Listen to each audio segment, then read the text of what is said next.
ایک دن جنگل میں ایک بہت بڑی میٹنگ بلائی گئی۔ سب جانور جمع ہوئے کیونکہ شیرو شیر اور ٹینو بندر میں جھگڑا ہو گیا تھا۔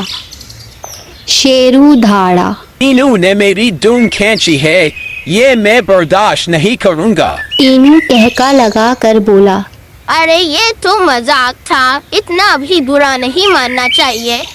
سب جانور ڈر گئے کہ جنگل میں کہیں جنگ نہ چھڑ جائے۔ چمکی خرگوش آہستہ سے آگے بڑھا اور آرام سے کہا، شیرو بھائی، طاقت سے نہیں عقل سے فیصلے ہوتے ہیں، اور تینو شرارت میں حد ہونی چاہیے۔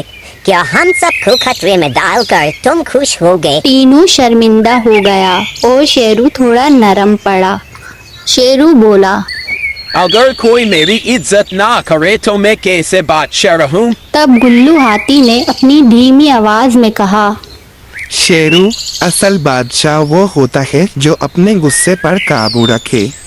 اگر تم معاف کر دو تو جنگل میں امن قائم رہے گا اور تمہیں سب عزت سے یاد رکھیں گے۔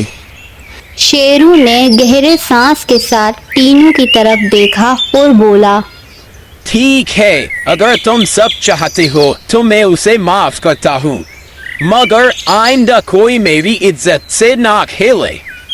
ٹینو آگے بڑھا اور شیرو سے معافی مانگی اور وعدہ کیا کہ وہ آئندہ ایسی حرکت نہیں کرے گا۔ چمکی، گلو اور تمام جانور خوش ہو گئے۔